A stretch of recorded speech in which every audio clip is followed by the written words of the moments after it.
பல காலமாக அங்கு பொள்ளாச்சி ஜெயராமன் இருக்கிறாரு. பொள்ளாச்சி ஜெயராமன் செய்த சாதனை என்ன அப்படின்னு பார்த்தீங்கன்னா, இந்த தீர்க்கப்படாத பிரச்சனைகள் மட்டுமல்ல, அந்த ஊருக்கு மாபெரும் களங்கத்தை, பெண்களுடைய பாதுகாப்பு குறித்து தமிழ்நாட்டிலே இப்படி ஒரு ஊரா, இவ்வளவு பாலியல் அத்துமீறல்களை இவர்கள் நிகழ்த்தி இருக்கிறார்கள். இனிமேல் இப்படிப்பட்ட தவறுகளே, பெண்களுக்கு எதிரான குற்றங்களே நிகழாத வண்ணம் பாதுகாக்கப்பட வேண்டும் என்று சொன்னால், நித்யானந்தன் போன்ற அந்த மண்ணினுடைய மக்களுடைய பிரச்சனைகளை, உணர்வுகளை புரிந்து கொள்ளக்கூடியவர்கள் சட்டமன்றத்திற்கு செல்ல வேண்டும். இவருடைய வெற்றி வாய்ப்பு அதனாலேயே உறுதி செய்யப்படும் என்கிற நிலைமை வந்திருக்கிறது. நிச்சயமாக பொள்ளாச்சி இதுவரைக்கும் ஒரு காணாத வெற்றியை திமுக கூட்டணிக்கு தரப்போகிறது.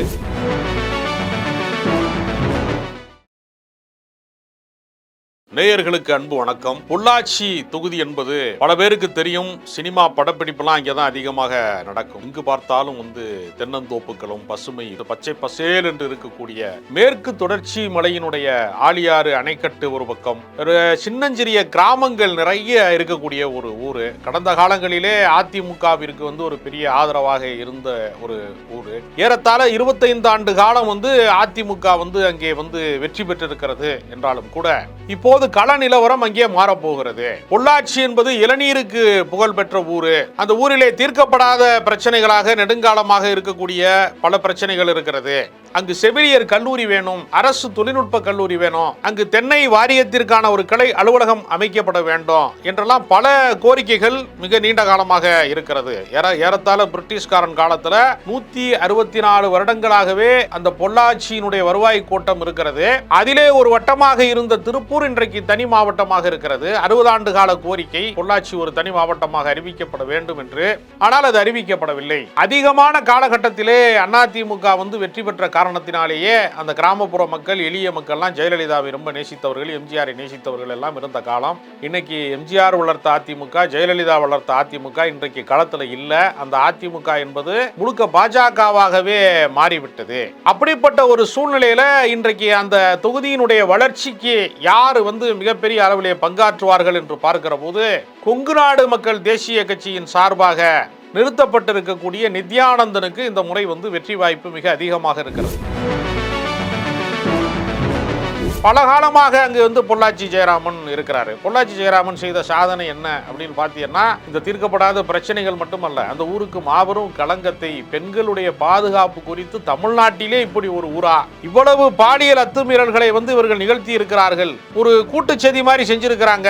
பல பேர் கேங்கா வேலை செஞ்சிருக்கிறாங்க. பெண்களை ஆசை வார்த்தை காட்டி அவர்களை அழைத்து சென்று இவர்களை பாலியல் ரீதியாக துன்புறுத்தியது, அதையெல்லாம் நம்ம கண்களால் பார்க்கவே முடியல. பெல்ட்டால அடிப்பதையெல்லாம் நம்ம பார்த்தோம். அண்ணா விட்டுருங்கண்ணா விட்டுருங்கண்ணா என்று இளம்பெண்கள் கதறுவதையெல்லாம் பார்த்தோம். தமிழ்நாட்டிலே பெண்களுக்கு பாதுகாப்பு இல்லை என்று சொல்லக்கூடிய அளவிற்கு பொள்ளாச்சியினுடைய சம்பவம், அதை வழக்கு போட்டு மிகப்பெரிய அளவிலே விசாரணை எல்லாம் செய்து இன்றைக்கு தீர்ப்பெல்லாம் வழங்கி இருக்கிறார்கள். ஆனாலும் கூட இது போன்ற ஒரு சூழ்நிலை எப்படி வந்தது என்று சொன்னால், அதிகார வர்க்கம் அதற்கு பின்னால், அதிமுக அதற்கு பின்னால் இருந்தது என்பதுதான் மிக முக்கியமான ஒரு காரணம். அதற்கு பின்பும் அதிமுகவினுடைய வாக்கு சதவீதம் என்பது அல்லது அவர்களுக்கான ஆதரவு நிலைப்பாடு என்பது நீடிப்பது என்பது அந்த ஊரினுடைய மிகப்பெரிய ஜனநாயகத்திற்கு விதிக்கப்பட்டிருக்கிற சாபக்கேடு மாதிரி இருக்கிறது. இதை மாற்றுவதற்கான ஒரு வாய்ப்பாகத்தான் இன்றைக்கு நித்யானந்தன் அவர்கள் போட்டியிடுகிறார்கள். கொங்கு நாடு மக்கள் தேசிய கட்சிக்கு இன்றைக்கு இந்த முறை மிகப்பெரிய அளவிலே வெற்றி வாய்ப்பு இருக்கிறது. அவர் 51,000 வாக்குகளை அதிகமாக பெற்று ஜெயித்து விடுவார் என்று சொல்லக்கூடிய அளவிற்கு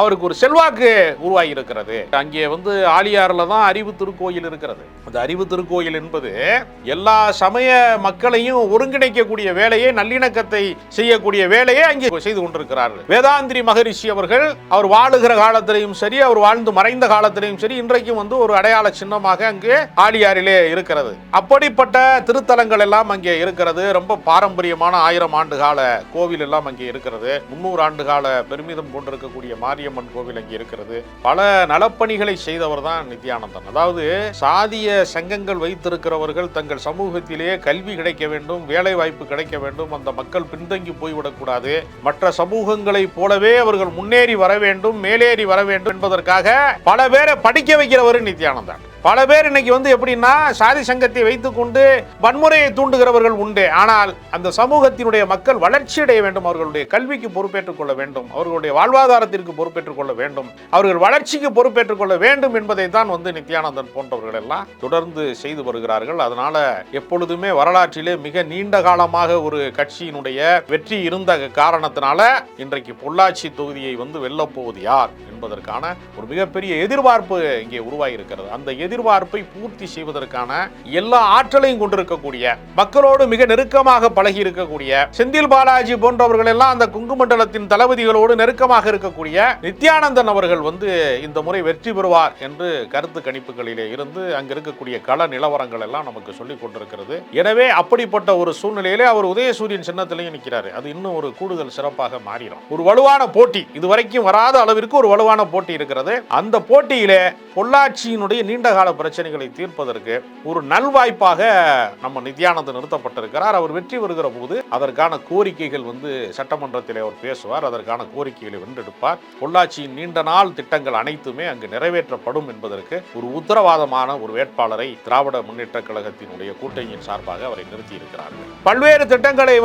திமுக அரசு நிறைவேற்றி இருக்கிறது. அப்ப பெண்கள் பாதுகாப்பை உறுதி செய்ய வேண்டும் என்றால் நீங்கள் தவறு செய்தவர்களை தண்டிப்பது என்பது வேறு. இனிமேல் இப்படிப்பட்ட தவறுகளே, பெண்களுக்கு எதிரான குற்றங்களே நிகழாத வண்ணம் பாதுகாக்கப்பட வேண்டும் என்று சொன்னால் நித்யானந்தன் போன்ற அந்த மண்ணினுடைய மக்களுடைய பிரச்சனைகளை, உணர்வுகளை புரிந்து கொள்ளக்கூடியவர்கள் சட்டமன்றத்திற்கு செல்ல வேண்டும். அந்த மக்களுடைய நலன் பாதுகாக்கப்பட வேண்டும். அதனாலதான் செந்தில் பாலாஜி போன்ற கொங்கு மண்டலத்தினுடைய தளபதியாக இருக்கக்கூடியவர்கள் இவரை போன்ற ஒரு சிறந்த வேட்பாளரை தேர்வு செய்வதற்கு உறுதுணையாக இருந்திருக்கிறார்கள். திமுகவினுடைய தலைமைக்கு பரிந்துரைக்கக்கூடிய இடத்திலே இருந்திருக்கிறார்கள் என்ற போது இவருடைய வெற்றி வாய்ப்பு அதனாலேயே உறுதி செய்யப்படும் என்கிற நிலைமை வந்திருக்கிறது. நிச்சயமாக பொள்ளாச்சி இதுவரைக்கும் ஒரு காணாத வெற்றியை திமுக கூட்டணிக்கு தரப்போகிறது என்பதுதான் அந்த வாக்காளர்களின் விருப்பமாக இருக்கிறது.